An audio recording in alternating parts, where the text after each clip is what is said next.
Hello दोस्तों, आज हम करेंगे रीजनिंग के कुछ महत्वपूर्ण प्रश्नों को हल।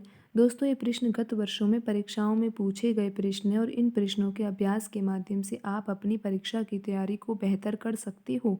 तो आइए दोस्तों शुरू करते हैं आज का पहला प्रश्न। दोस्तों, सबसे पहले हम यहाँ पर दिए गए निर्देशों को पढ़ लेते हैं। प्रत्येक प्रश्न में वृत्त दिए गए हैं, उनके अंदर बाहर विशेष नियम के द्वारा कुछ संख्याएं दी गई है। प्रत्येक प्रश्न में एक वृत्त के अंदर प्रश्न चिन्ह दिया गया है और उस रिक्त स्थान को भरने के लिए सही विकल्प चुनिए। तो दोस्तों, आप यहाँ पर क्वेश्चन नंबर 14 को देख सकते हो। इस प्रश्न में 3 वृत्त दिए गए हैं और दोस्तों तीनों व्रतों के बाहर कुछ संख्याएं लिखी हुई है और व्रत के अंदर भी संख्या लिखी हुई है। और दोस्तों, आप यहाँ पर देख सकते हो, जो ये तीसरा व्रत दिया गया है इसमें व्रत के अंदर प्रश्न चिन्ह बना हुआ है। और दोस्तों, हमें यहाँ पर ये पता लगाना है कि दिए गए ऑप्शनों में से इस प्रश्न चिन्ह के स्थान पर कौन सी संख्या आएगी। तो दोस्तों, पहले तो हम यहाँ पर शुरू में दिए गए दोनों व्रतों में समझते हैं कि कौन सा पैटर्न लग रहा है। उसके बाद हम यहाँ पर तीसरे व्रत में भी वही पैटर्न लगा देंगे जो पहले और दूसरे व्रत में लग रहा है और फिर हमको यहाँ पर मिसिंग नंबर प्राप्त हो जाएगा। तो आइए दोस्तों, सबसे पहले तो हम यहाँ पर पहले व्रत में देखते हैं कि किस तरह से यहाँ पर संख्याएं लिखी हुई है। तो दोस्तों, इस तरह के प्रश्नों को हल करने का तरीका ये होता है कि बाहर लिखी हुई जो संख्याएं होती है उनमें हमें ये ऐसी संक्रिया लगानी होती है जिसके द्वारा अंदर लिखी हुई संख्या प्राप्त हो जाए। तो दोस्तों, आपको बाहर यहाँ पर दिखाई दे रहा है 2 लिखा हुआ है, 4 लिखा हुआ है, 4 लिखा हुआ है और 2 लिखा हुआ है। दोस्तों, इन चारों संख्याओं के द्वारा हमें अंदर व्रत के अंदर लिखी हुई संख्या को प्राप्त करना है, यानी कि हमें 8 को प्राप्त करना है। तो दोस्तों, अब हमें ये देखना है कि इन चारों संख्याओं के द्वारा 8 को किस तरह से प्राप्त किया जा सकता है। तो दोस्तों, बिल्कुल आसान प्रश्न है, सिर्फ देखने मात्र से ही हल हो जा रहा है ये प्रश्न। दोस्तों, आप यहाँ पर देख रहे हो कि अगर आप यहाँ पर 2 और 4 का गुणा करते हो तो आपको 8 प्राप्त हो रहा है। और दोस्तों, आप यहाँ भी देख सकते हो 2 और 4 का गुणा करने पर हमें 8 प्राप्त हो रहा है। बिल्कुल दोस्तों, यहाँ पर आप देख सकते हो कि 2 का गुणा जब 4 से किया जा रहा है तो 8 प्राप्त हो रहा है। 2 का गुणा 4 से किया जा रहा है तो 8 प्राप्त हो रहा है। तो दोस्तों, अब हम देखते हैं कि यही पैटर्न आगे दिए गए व्रतों में भी अप्लाई हो रहा है या नहीं। तो दोस्तों, आप यहाँ पर देख पा रहे होंगे कि 3 का गुणा 3 से किया जा रहा है तो 9 प्राप्त हो रहा है। 3 का गुणा 3 से किया जा रहा है तो 9 प्राप्त हो रहा है। बिल्कुल दोस्तों, यहाँ भी यही पैटर्न अप्लाई हो रहा है। दोस्तों, जब ये पैटर्न पहले व्रत में अप्लाई हो गया, दूसरे में अप्लाई हो गया, तो अब हम इस पैटर्न को तीसरे व्रत में भी अप्लाई करेंगे और मिसिंग नंबर को प्राप्त करेंगे। बिल्कुल आसान है प्रश्न है दोस्तों ये। यहाँ पर आप देख सकते हो 5 का गुणा जब 2 से करेंगे दोस्तों तो 10 प्राप्त होगा। और दोस्तों, यहाँ भी 5 का गुणा 2 से करने पर हमें 10 ही प्राप्त हो रहा है।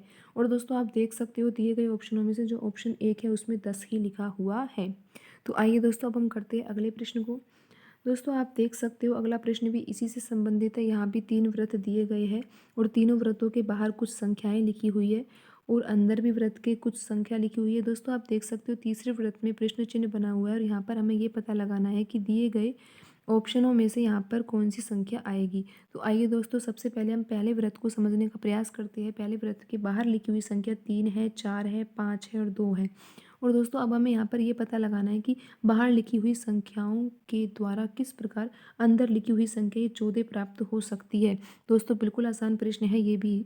तो दोस्तों, यहाँ पर आप क्या कर सकते हो 14 प्राप्त करने के लिए, आप अगर बाहर लिखी हुई संख्याओं को जोड़ते हो दोस्तों, तो क्या आपको 14 प्राप्त हो रहा है। दोस्तों, बिल्कुल आप देख सकते हो कि जब आप 3 और 4 को जोड़ते हो तो 7 आता है और जब आप 5 और 2 को जोड़ते हो तो 7 आता है। और दोस्तों, जब 7 और 7 को आप जोड़ दोगे तो आपको अंदर लिखी हुई संख्या 14 प्राप्त हो जाएगी। तो अब हम देखते हैं दोस्तों, क्या यही पैटर्न दूसरे व्रत में भी अप्लाई हो रहा है या नहीं। दोस्तों, आप सीधा ही तीसरे व्रत में ये पैटर्न अप्लाई ना करें। आप पहले पहले पहले पहले व्रत में देखिए कौन सा पैटर्न लग रहा है, फिर आप उस पैटर्न को दूसरे व्रत में भी लगाकर देखिए।